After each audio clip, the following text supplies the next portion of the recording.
إن الحمد لله نحمده ونستعينه ونستغفره ونعوذ بالله من شرور أنفسنا ومن سيئات أعمالنا من يهده الله فلا مضل له ومن يضلل فلا هادي له وأشهد أن لا إله إلا الله وحده لا شريك له وأشهد أن محمدا عبده ورسوله أما بعد فإن خير الحديث كتاب الله وخير الهدي هدي محمد صلى الله عليه وسلم وشر الأمور محدثاتها وكل محدثة بدعة وكل بدعة ضلالة وكل ضلالة في النار. يقول سبحانه وتعالى في محكم تنزيله: أعوذ بالله من الشيطان الرجيم والفجر وليال عشر. وكذلك يقول الرسول صلى الله عليه وسلم كما روى ابن عباس رضي الله عنهما: ما من أيام العمل الصالح فيهن أحب إلى الله من هذه العشر، يعني 10 ذي الحجة. قالوا: ولا الجهاد في سبيل الله يا رسول الله؟ قال: ولا الجهاد في سبيل الله إلا رجل خرج بماله ونفسه ثم لم يعد بذلك من شيء، أو كما جاء في الحديث. الله أكبر الله أكبر لا إله إلا الله والله أكبر الله أكبر ولله الحمد. الله أكبر الله أكبر الله أكبر كبيرا الله أكبر كبيرا والحمد لله كثيرا وسبحان اللہ بکرۃ وأصیلا. حاضرین جمعہ اور خواتین اسلام، خطبہ مسنونہ کے بعد میں نے سورہ فجر کی 2 آیتیں پڑھ کر سنائی. ان کے اندر اللہ تعالی ارشاد فرماتے ہیں: قسم ہے عرفے کے فجر کی اور 10 دنوں کی. عبداللہ بن عباس رضی اللہ تعالیٰ عنہ کہتے ہیں کہ نبی کریم صلی اللہ علیہ وسلم نے فرمایا: ان 10 دنوں میں کوئی نیکی کرنا اللہ کو سب سے زیادہ پسند ہے. سال کے 12 مہینوں میں سے جتنے مہینے ہیں ان میں جو عمل کیا جاتا ہے نیکی کا، اس کا ثواب ہے، لیکن ان 10 دنوں میں یعنی آج سے لے کر اتوار تک جو بھی نیک کام کیا جاتا ہے اس کا ثواب بہت زیادہ ہے. اسی طرح نبی کریم صلی اللہ علیہ وسلم نے فرمایا: جو آدمی کے عرفے کا روزہ رکھے گا اس کے 2 سال کے گناہ معاف ہوں گے، گزشتہ سال کا اور اس سال کا. تو یہ جو ہیں تکبیر کے دن ہیں. تکبیر 2 طرح کی ہوتی ہے. ایک تکبیر کو کہتے ہیں تکبیر مطلق، پڑھتے رہنا اللہ اکبر اللہ اکبر اللہ اکبر اللہ اکبر لا الہ الا اللہ اللہ اکبر وللہ الحمد. اسے کیا ابھی ٹائم نہیں، وقت نہیں، چلتے پھرتے اٹھتے بیٹھتے گھر کو جاتے وقت گھر سے نکلتے وقت جب چاہے ایک تکبیر پڑھتے رہیں گے. امام بخاری رحمۃ اللہ علیہ لکھتے ہیں کہ ابو ہریرہ رضی اللہ تعالیٰ عنہ اور عبداللہ بن عمر رضی اللہ تعالیٰ عنہما دونوں تکبیر پڑھتے تھے. تکبیر پڑھتے پڑھتے بازار کو جاتے، بازار میں تکبیر پڑھتے. ان کی تکبیر سن کے سارے بازار والے تکبیر پڑھتے اور پورا مارکیٹ تکبیر کی آواز سے گونجتا رہتا. تو معلوم یہ ہوا تکبیر مطلق جب چاہیں آپ پڑھتے رہیں، اس کے لیے کوئی ٹائم نہیں، دن کا بھی نہیں رات کا بھی نہیں، پڑھتے رہیے. ایک ہے تکبیر مقید. اس کا مطلب یہ ہوتا ہے کہ عرفے کی صبح سے 13 تاریخ کی عصر تک تکبیر پڑھتے رہیں. نماز کے بعد نماز ہوئی، سلام پھیرے، اللہم انت السلام کا سلام تبارک ذا الجلال والاکرام اللہم انا علی ذکرک و شکرک و حسن عبادتک، پھر اس کا تکبیر پڑھیے. ایک بار، دو بار، تین بار اپنی اپنی تکبیر پڑھنا ہے، سب مل کر نہیں۔ آئندہ جو دن آنے والے ہیں اس میں کیا کرتے ہیں، مسجدوں میں سب مل کر ایک ساتھ تکبیر پڑھتے ہیں، جیسا کہ عیدگاہ میں دیکھتے ہیں نا، عیدگاہ میں ایک آدمی تکبیر پڑھیں گے، وہ خاموش رہیں گے تو سارے لوگ تکبیر پڑھیں گے۔ ویسا نہیں ہے، مسجد میں بھی نہیں ہے، عیدگاہ میں بھی نہیں ہے۔ لہٰذا اس کا خیال رکھا جائے کہ نماز سے سلام پھیرنے کے بعد چھوٹا ذکر و اذکار جو ہے، اللہم انت السلام منک السلام تبارک یا ذا الجلال والاکرام، اللہم اعنی علی ذکرک و شکرک و حسن عبادتک، پھر اس کا تکبیر پڑھیے۔ عام طور پر ایسا کرتے ہیں، سلام پھیرے کہ نہیں کہ فوراً اللہ اکبر تکبیر شروع کر دیتے ہیں۔ ایسا نہیں ہے، اللہ کے رسول صلی اللہ علیہ وسلم سلام پھیرنے کے بعد جو کچھ کرتے تھے اس کا ذکر ہے، اس کے ساتھ تکبیر بھی ہے۔ تو تکبیر دو ہوئی، ایک تکبیر مطلق جنرل تکبیر، جب چاہیں آپ پڑھتے رہیں ان 10 دنوں میں، اس کے لیے کوئی بھی ٹائم نہیں ہے، دن میں رات میں اٹھتے بیٹھتے چلتے پھرتے ہر جگہ آپ تکبیر پڑھتے رہ سکتے ہیں۔ کسی دکان میں گئے، بھائی کی دکان ہے، وہاں بھی تکبیر پڑھتے ہوئے، بھئی کتنا قیمت ہے، اس کی کیا قیمت ہے، اس کو بھی یاد آئے گا، ارے یہ بھی ایک سنت ہے بھائی، مارکیٹ میں ابو ہریرہ بھی عبداللہ بن عمر پڑھتے تھے نا، وہ بھی پڑھے گا تکبیر، ہو سکتا ہے اس کا بھی ثواب آپ کو ملے گا۔ اس کو کہتے ہیں تکبیر مطلق۔ دوسری میں نے بتائی تکبیر مقید، عرفے کی صبح سے لے کے ذی الحجہ کی عصر تک، یعنی عصر بھی ہے، عصر تک تکبیر پڑھنا، لیکن سب مل کر نہیں، الگ الگ تکبیر، اپنی اپنی تکبیر پڑھتے رہنا۔ بہت ہی فضیلت کے دن ہیں، ان کی قسم کھائی اللہ تعالیٰ نے۔ عرفے کے روزہ کا ثواب تو میں نے بتایا، 2 سال کے گناہ معاف ہوتے، پچھلے سال کے بھی، موجودہ سال کے بھی۔ کیوں اتنی زیادہ فضیلت عرفے کے روزہ کو؟ کہا حافظ ابن حجر رحمۃ اللہ علیہ نے، حج کے مہینے میں ذی الحجہ کے دنوں میں ساری عبادتیں جمع ہو جاتی ہیں، کسی بھی مہینے میں اتنی عبادتیں جمع نہیں ہوتی۔ کیا عبادتیں جمع ہوتی ہیں؟ ایک تو ہم کلمہ پڑھے نا، الحمدللہ ہو گیا، پھر اس کا نماز پڑھتے نا 5 وقت کی، وہ بھی ٹھیک ہے، رمضان کا روزہ رکھتے نا، وہ بھی ٹھیک ہے۔ حج نہیں کسی بھی مہینے میں، حج صرف اس مہینے میں، اور اس مہینے میں جو حج ہے اس دن پوری عبادتیں مل جاتی، صدقہ، خیرات، نماز، چاہے تو دوسرے لوگ جو عرفہ میں نہیں ہیں وہ سارے لوگ روزہ بھی رکھیں، ایسے ہوتا ہے۔ اس لیے کہا بہت ہی زیادہ فضیلت ہے عرفے کے روزے کی۔ اس سے پہلے میں نے بتایا تھا گزشتہ جمعے میں کہ امام ابن حجر رحمۃ اللہ علیہ کہتے ہیں رمضان کی رات کی عبادت افضل، ذی الحجہ کے دن کی عبادت افضل۔ اگر کوئی آدمی ذی الحجہ کے دن مجھے آج سے لے کر بقرعید تک 5 روپیہ خرچ کیا، بہت ثواب جی۔ رمضان میں 5 روپیہ خرچ کیا، ثواب لیکن کم، یہ بہت زیادہ ثواب۔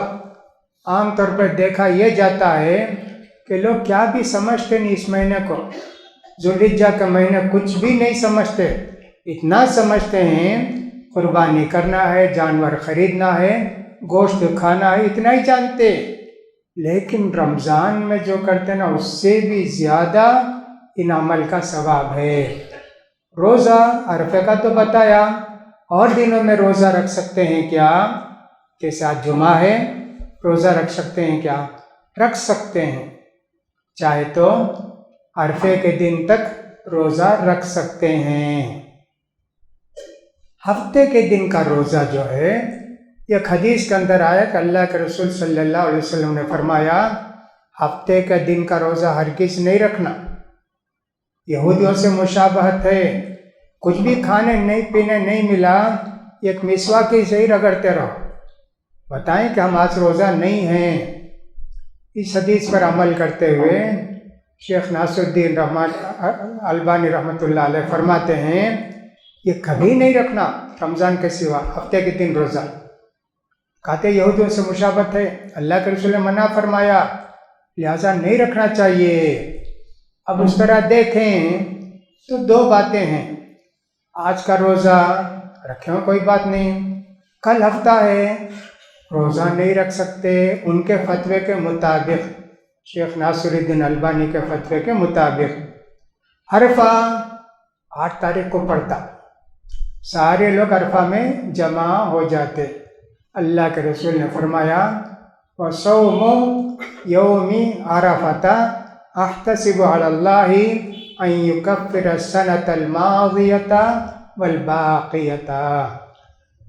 عرفے کے دن کے روزے کے تعلق سے مجھے یقین ہے کہ اللہ تعالیٰ 2 سال کے گناہ معاف کرے گا، پچھلے سال کا بھی اور موجودہ سال کا بھی۔ تو عرفہ کا روزہ، تو یہاں عام طور پر ہم لوگ کیا کرتے ہیں، ہمارے حساب سے 9 تاریخ، حالانکہ وہاں کے حساب سے عرفہ پڑے گا جمعے کو اور ہمارے حساب سے پڑے گا ہفتے کو۔ یہ روزہ کون سا رکھنا؟ بھائی جو چاہے رکھو، میں تو بہتر سمجھتا جمعے کے دن روزہ رکھ لے تو اچھا ہے، جمعے کے دن رکھے تو اچھا ہے۔ ہفتے کے دن رکھنا چاہتے ہیں، جو رکھنا چاہیں رکھیں، لیکن بعض علماء کے فتوے کے مطابق نہیں رکھنا ہفتے کا روزہ، عرفہ رہا تو بھی، لیکن سارے علماء نہیں بولتے ہیں۔ بہت سے علماء کہتے ہیں کوئی ریزن ہو تو ہفتے کا روزہ بھی رکھ سکتے، جیسے کہ محرم کی 10ویں تاریخ عاشورہ اور اسی طرح عرفہ کا۔ تو سارے علماء ایک بات پر متفق نہیں ہیں، تو میں بہتر سمجھتا جس دن عرفہ ہے اسی دن یعنی جمعے کو، آئندہ جمعے کو روزہ رکھیں، یہ بہتر سمجھتا۔ میں یہ نہیں کہتا ایسا ہی کرنا، نہیں کرنے والے گنہگار ہیں، میں ایسا نہیں کہتا، لہٰذا جمعے کا روزہ رکھیں تو ٹھیک ہے، اور اگر کوئی ہفتے کا روزہ رکھتا ہے تو وہ بھی ٹھیک ہے، کوئی حرج کی بات نہیں ہے، اس کا خیال کیجئے۔ تو صدقہ کرنا، خیرات کرنا، اللہ کو بہت پیاری عبادتیں، جو بھی عبادت کریں گے اس مہینے میں اللہ کو بہت پسند ہے۔ قرآن ختم کیجئے، تلاوت کیجئے، 10 دن میں 3 پارہ کر کے یہ قرآن ختم کیجئے، کتنی فضیلت ہے جی، بہت فضیلت ہے نا۔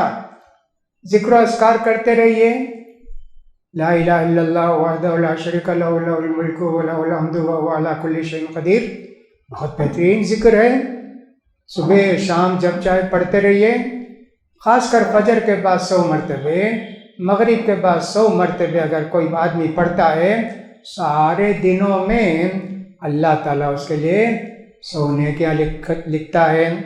ابراہیم علیہ السلام کی اولاد میں سے 10 غلاموں کو آزاد کرنے کا ثواب ملتا ہے، اور اتنا بہترین کام کوئی نہیں کیا جو ایسا پڑھا، وہ جو اس سے زیادہ پڑھا، 100 سے بھی زیادہ، وہ 100 والے سے بھی بہتر ہے، اتنا زیادہ ہے۔ عرفے میں جب تھے نبی کریم صلی اللہ علیہ وسلم، تو آپ نے فرمایا افضل ما قلت انا والنبیون من قبلی لا الہ الا اللہ وحدہ لا شریک لہ لہ الملک ولہ الحمد وہو علی کل شیء قدیر۔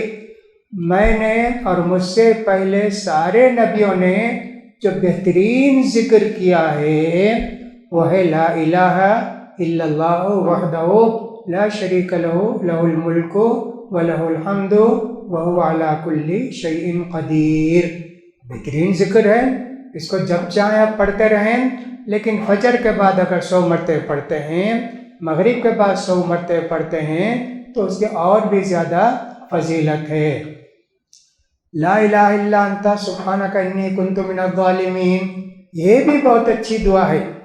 یونس علیہ السلام نے مچھلی کے پیٹ میں یہ دعا کی، فاستجبنا لہ وکشفنا ما بہ من ضر، ہم نے ان کی دعا کو قبول کر لیا مچھلی کے پیٹ سے اور ان کی تکلیف کو دور کر دی۔ وَكَذَلِكَ نُنْجِي الْمُؤْمِنِينَ، پوچھا صحابہ کرام نے اللہ کے رسول یہ دعا صرف صحابہ حضرت یونس علیہ السلام کو تھی کیا؟ کہا نہیں جی، اس کے بعد پڑھو وَكَذَلِكَ نُنْجِي الْمُؤْمِنِينَ، اسی طرح پریشانیوں سے ہم بھی سارے مومن کو نجات دیتے ہیں۔ آج کہو کتنا پیارا دن ہے، دیکھیے ایک دن تو یہ کہ صاحب جمعہ کا پیارا دن ہے، دوسرا اللہ اکبر لا الہ الا اللہ اللہ اکبر پڑھنے کا دن ہے، پڑھتے رہیے۔ اور اللہ کے رسول پر درود پڑھنے کا بھی دن ہے، زیادہ سے زیادہ درود بھی پڑھ سکتے ہیں، جیسا کہ اللہ کے رسول نے فرمایا اذا کان یوم الجمعۃ او لیلھا فاکثروا علی من الصلاۃ فإن صلاتکم معروضۃ علی۔ قالوا کیف تعرض علیک صلاتنا یا رسول اللہ وقد علمت؟ قال ان اللہ حرم علی الارض ان تاکل اجساد الانبیاء او کما جاء۔ اللہ کے رسول نے کہا جمعے کی رات ہو یا جمعے کا دن ہو، مجھ پر زیادہ درود پڑھو جی، مجھ پر زیادہ درود پڑھو، تمہارا درود فرشتے مجھے پہنچاتے۔ کہیں بھی پڑھو، افریقہ میں پڑھو، آسٹریلیا میں پڑھو، یہاں پڑھو، وہاں پڑھو، کتنے فرشتے ہوں گے درود پہنچانے کے لیے، اور کتنے لوگ درود پڑھتے ہوں گے۔ نماز میں تو ہم پڑھتے ہی اللہم صلی علی محمد، اس کے علاوہ بھی درود میں ہی آدھا گھنٹہ، پونا گھنٹہ، 1 گھنٹہ خالی درود پڑھتے رہے، کتنا ثواب ملے گا۔ صحابہ نے کہا اللہ کے رسول آپ تو قبر میں گل گئے ہوں گے، آپ کی ہڈی سب مٹی کھالی ہوگی، کیسے ہمارا درود پیش کیا جائے گا؟ کہا نہیں، زمین نبیوں کی مٹی، نبیوں کے جسم کو نہیں کھاتی مٹی، نیک لوگوں کا بھی آئے ذکر، ان کو نہیں کھاتی مٹی۔ ایسے ہو اللہ کی عجیب و غریب قدرت ہے کہ دیمک ہو مٹی ہو، نبیوں کے نیک لوگوں کے جسم کو نہیں کھاتے۔ سبحان اللہ۔ مجھے یاد پڑتا ہے 1950 پر 4 کی بات ہوگی، عراق میں ماسٹر پلاننگ کے تحت روڈ بنانے تھے، تو ایک جگہ قبرستان پڑتا تھا، کہا کہ اس کو اٹھا کے چھوڑ دو، نہیں تو اس کو اوپر بنا دو۔ جب قریب پہنچے تو اس وقت جو ہے کچھ لوگ نیک لوگ آ کے خواب میں نظر آئے، کہا ہم کو بچاؤ، ہماری پریشانی کو دور کرو، بدبو آ رہی، گندا نالا وہاں سے بنانے والے ہیں۔ ایسے ہی 1-2 دن ہوا، اس کے بعد یہ ہوا کہ صاحب کیا ہے، کھود کر دیکھے تو یہ قبر ملی، اعلان کیا گیا کہ یہاں سے ہم لوگ لاشوں کو دوسری جگہ منتقل کرنے والے ہیں۔ دنیا بھر کے لوگ پہنچے دیکھنے کے لیے، 9 یا 11 صحابہ کی لاشیں تھیں، ان کو وہاں سے اٹھا کے دوسری جگہ پاک جگہ دفن کیا گیا۔ ایسے معلوم ہوتا تھا جیسے ابھی دفن کرے ہیں۔ دیکھیے ان کا نیک لوگوں کا یہ حال ہو تو نبیوں کا کیا حال ہوگا۔ تو درود کا دن بھی ہے، آج زیادہ سے زیادہ درود پڑھیں۔ اس وقت ہمارے جو حالات ہیں ملک کے اندر، اس قدر پریشانیاں ہیں کہ جس کی کوئی حد نہیں۔ دعا کا دن ہے نا، آج خوب دعا کر سکتے نا۔ عصر سے مغرب تک خاص کر ابن حجر رحمۃ اللہ علیہ کہتے ہیں کہ اللہ کے رسول نے فرمایا جمعے کا دن ایک وقت ہے، اس میں جو دعا کی جاتی ہے اللہ تعالیٰ اس دعا کو قبول کرتا ہے۔ اس کے متعلق کہا کہ علماء کے 40 کے قریب قول ہے، وہ کون سا وقت ہے؟ فجر سے مغرب تک کا وقت ہے نا، کون سا وقت ہے؟ کہا کہ 3 باتیں ذرا صحیح معلوم ہوتی ہیں۔ ایک تو یہ ہے امام جب ممبر پر چڑھتا ہے اس وقت، اور ممبر سے اتر کے نماز پڑھانے کے لیے کھڑا ہوتا ہے اس وقت، عصر سے لے کر مغرب تک کا، ان تینوں میں سے عصر سے لے کر مغرب تک کا وقت ہے نا، وہ سب سے پیارا وقت ہے، وہ سب سے اچھا وقت ہے۔ آج ہمارے لیے کتنا بہترین موقع ہے۔ آئندہ جمعے بھی ہے کہ سب برکت کے دن ہے، رحمت کے دن ہے، دعاؤں کے قبول ہونے کے دن ہے۔ خوب دعا کرنا چاہیے نا اللہ سے۔ کس قدر پریشانیاں ہم لوگوں پر آئی ہیں، اللہ بچائے۔ اسی طرح کو یہ بھی کہنا ہے کہ نوجوانوں میں جذبہ اور جوش زیادہ رہتا ہے۔ اگر نوجوان علماء کے ماتحت رہیں، علماء کی تربیت میں رہیں، اس سے اللہ تعالیٰ بچائے گا۔ یہ نہ کر کے لوگ اپنے آپ کو بڑا سمجھ کے کوئی بھی کام کر دیتے ہیں. کتنا بڑا گناہ ہوتا ہے، کتنا بڑا گناہ ہوتا ہے. اسٹرائک کرتے ہیں، مظاہرہ کرتے ہیں، کسی کو قتل کر دیتے ہیں. آپ سب لوگ جانتے ہیں راجستھان کے ادے پور شہر کے اندر جس آدمی نے، جس کا نام جو کوئی درزی تھا اور اس کا نام کنہیا لال کچھ تھا، ایسے آدمی نے نوپور شرما جو تھی خبیث عورت، اس کی تائید کی اور کیا کیا کیا، 2 نوجوان مل کے اس کو قتل کر دیے. دکان میں گئے، اپنے کپڑے کا ناپ وغیرہ دیتے دیتے چاقو اٹھا کے اس کے گلے کو کاٹ دیا، پیٹ کو چیر دیا، فلاں کر دیا. چند منٹ کے اندر مر گیا اور دونوں بھاگے. پکڑے کے بعد میں دونوں کو پکڑ لیا گیا. اب اس کا کیا انجام ہوگا؟ ہندو مسلم فساد ہوگا. آپ نے ایک آدمی کو قتل کیا نا، کتنے مسلمانوں کو اس کی اپنی جان دینی پڑے گی. کوئی عورت ہوگی تو اپنے شوہر کو کھو کے بیوہ بن جائے گی، اور جو کسی کے بیٹے کو مار دیا تو وہ عورت اپنے بیٹے سے محروم ہو جائے گی. کتنے دکانوں کو جلایا جائے گا، کتنے لوگوں کو تکلیف دی جائے گی. بہت ہی خراب چیز ہے کہ نوجوان جذبے میں، جوش میں آ کے کوئی کام کریں. یہ اسلامی تعلیم نہیں ہے، اسلامی تعلیم کے خلاف ہے. اسلام کے اندر ایسا ہے کوئی بھی سزا دینا ہو، حکومت جو اسلامی حکومت ہوتی ہے اس کا جو حاکم ہوتا ہے وہ سزا دینے کے لیے کہے گا. ہمارے یہاں بھی کہتے ہیں نا، ایک پرسن اللہ ہے، ایک کریمن اللہ ہے. کریمن اللہ کوئی اپنے ہاتھ میں نہیں لے سکتا. وہ یہاں کی حکومت کے مطابق وہ کورٹ کچہری پولیس والے اس کو انجام دیں گے، عام نہیں. یہاں بھی ہو اسلامی حکومت ہو، جب تک اسلامی حکومت کا فیصلہ نہیں ہوتا کسی کو اس طرح ہم سزا بھی نہیں دے سکتے، مار بھی نہیں سکتے. قتل کرنا تو دور کی بات ہے. ایسی پریشانیوں سے نجات کے لیے ہم کتنی دعا کر سکتے ہیں، آج بہت دعا کر سکتے ہیں نا. بہرحال قربانی کے دن قریب آ رہے ہیں، قربانی کے جانور خریدے جا رہے ہیں. معقل بن یسار رضی اللہ تعالیٰ نے ابو ایوب انصاری رضی اللہ تعالیٰ عنہ سے پوچھا، اللہ کے رسول کے زمانے میں قربانی کیسے کرتے تھے؟ تو کہا دیکھو جی، اللہ کے رسول کے زمانے میں ایک آدمی اپنی طرف سے، اپنے گھر والوں کی طرف سے ایک بکرا کاٹتا تھا. آج دیکھو کتنا کاٹتے. کہنے کا مطلب یہ تھا کہ لوگ پتہ نہیں کیوں اتنا کاٹتے، ایک کاٹنا بھی سنت ہے نا، ایسا وہ سمجھتے تھے. ایک دوسرے صحابی کہتے ہیں، میں اپنے گھر کی طرف سے ایک بکرا کاٹتا ہوں تو میرے گھر والے مجھے بخیل، کنجوس بولتے. اتنے لوگ ہیں یہ بکرا کاٹتے، میں اللہ کے رسول کی سنت پر عمل کرنا چاہتا ہوں. تو یہ گھر کی طرف سے ایک سر، ایک بکرا اگر کاٹیں تو ٹھیک ہے. تھوڑی دیر کے لیے سمجھ جائیں میاں بیوی 2 آدمی ہیں، بلکہ یوں سمجھیں شوہر ہے، اس کی 4 بیویاں ہیں، 100 بچے ہیں. کتنے ہوئے پورے؟ 105. سب چھوٹے چھوٹے بچے بہت رہتے ہیں نا.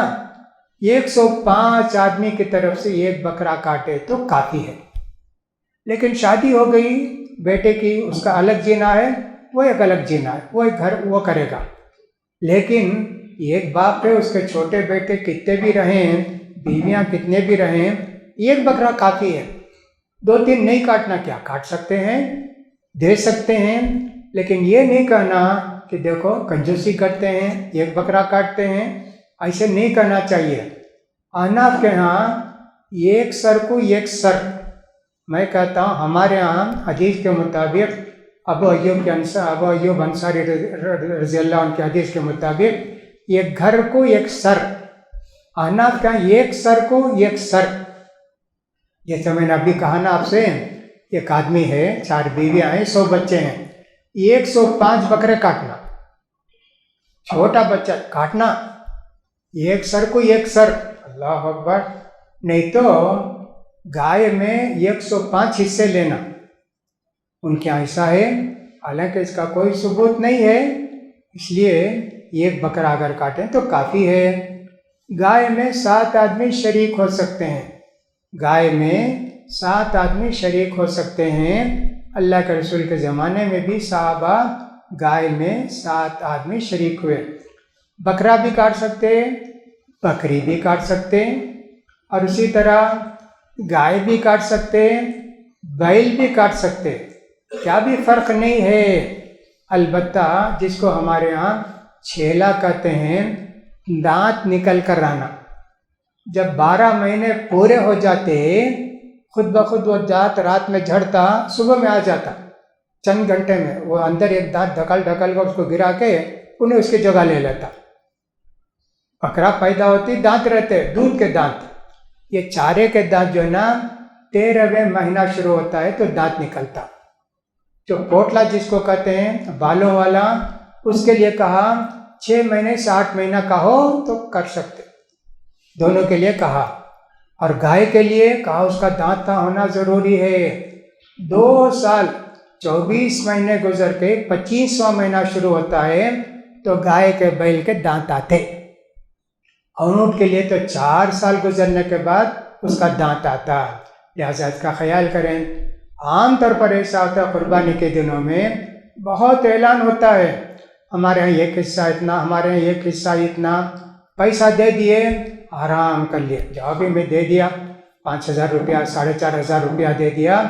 خود کہہ دیا کہ صاحب گوشت تم بھی لے لو اور کسی کو دینا چاہتے دے دو. نہیں، آپ کو دیکھنا چاہیے معتبر آدمی ہے کیا، اور اس کے بعد جانور کیسا ہے وہ بھی دیکھنا چاہیے. صرف دے دینے سے نہیں ہوتا. معتبر آدمی ہے وہ بلا کے بتا دیا یہ گائے آپ کی ہے، اس میں 7 حصے ہیں، یہ قصہ آپ کا ہے، بہت اچھا ہے الحمدللہ. اور کوشش یہ بھی کریں کاٹتے وقت اپنے ہاتھ سے ذبح کریں یا کہ وہاں رہیں. ذبح کے متعلق بقرعید کے مسائل اور گوشت وغیرہ کے متعلق انشاءاللہ آئندہ جمعہ بیان کریں گے.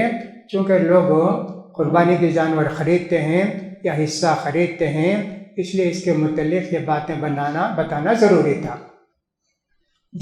جو جانور کے کانا ہو جائز نہیں اس کی قربانی، اور جو جانور کے لنگڑا ہو اس کی قربانی بھی جائز نہیں، اور جو جانور کے بیمار ہو اس کی قربانی بھی جائز نہیں، اور جو جانور کے بوڑھا چل نہیں سکتا ویسے جانور کی بھی قربانی جائز نہیں. کان کے تعلق سے بھی ایک حدیث آئی ہے، اگرچہ کہ وہ حدیث تھوڑی ضعیف ہے. ایک تو کنگورا بولتے نا ویسا کرتے، یا بیٹ سے سوراخ کرتے. یہ ہندو لوگ نان مسلم لوگ اپنے دیوتا کے واسطے ان کے کان کاٹتے. یہ ہم لوگ اس کا کان کاٹے ہیں، یہ ہمارے لیے ہے بول کر. اس زمانے میں کرتے تھے، اب تو نہیں نہ کرتے. اب تو گائے تو کاٹتے بھی نہیں، وہ لوگ کھاتے بھی نہیں. اس لیے شریعت میں شاید منع کیے کہ کان جس کا کٹا ہوا پھٹا ہوا ہو ویسا مت کرو. سینگ جس کی ٹوٹی ہو کوئی بات نہیں، نیا ٹوٹی ہے، جیتا نہیں جانور. بکرے کی سینگ اگر ٹوٹ جائے 6-7 دن میں مر جاتا. پرانی سینگ آدھی ٹوٹ گئی ہے کوئی بات نہیں، خرید سکتے ہیں، حرج کی کوئی بات نہیں. تو پوٹلا جو ہے وہ میں نے کہا 6 سے 8 مہینے کا بھی ہو تو دانت دیکھنے کی ضرورت نہیں.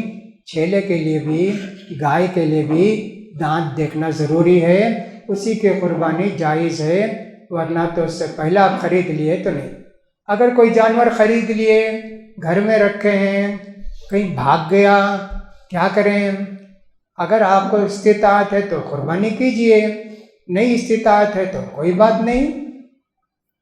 نبی ابو ہریرہ رضی اللہ تعالیٰ عنہ کہتے ہیں من وجد ساعۃ ثم لم یضحِ فلا یقربن مصلانا. جس آدمی کو قربانی کرنے کی حیثیت ہے پھر بھی وہ قربانی نہیں کرتا، ہماری عیدگاہ کو آنے کی ضرورت نہیں. اس سے معلوم ہوتا ہے کہ قربانی سنت ہے یا سنت مؤکدہ ہے، ہمارے پاس واجب نہیں ہے. حدیث کے مطابق کریں گے تو قربانی کا ثواب ملے گا، اگر نہیں کریں گے تو ثواب نہیں ملے گا. بال وغیرہ بھی چھوڑ دیتے ہیں، جیسا پچھلے جمعے میں نے کہا تھا. اگر کسی کو حیثیت نہیں قربانی کے، بال ناخن تراشنا چھوڑ دے اور عید کے دن تراشے تو اس کو بھی قربانی کا ثواب ملے گا. یہ حدیث صحیح نہیں ہے. یہ حدیث غلط ہے، لوگ اس کو بھی بیان کرتے ہیں، ان باتوں کا خیال کیجیے۔ اللہ سے دعا کہ اللہ تعالیٰ ان ایام میں اللہ کو زیادہ سے زیادہ یاد کرنے، صدقہ خیرات کرنے، تلاوت کرنے اور جو نیکی کرنے کا سب کو زیادہ سے زیادہ موقع دے، اور اللہ تعالیٰ ہماری دعاؤں کو قبول فرما دے، مسلمانوں کی حالت پر رحم فرمائے، ان سب کو سچا پکا موحد اور مسلمان بنا دے۔ اللہ تعالیٰ آنے والے دنوں کو ہمارے لیے رحمت کے دن، سلامتی کے دن، حفظ و امان کے دن بنائے، ہر پریشانی کو دور کرے۔ اقول قولی ھذا واستغفر اللہ لی ولکم ولسائر المسلمین فاستغفروہ انہ هو الغفور الرحیم۔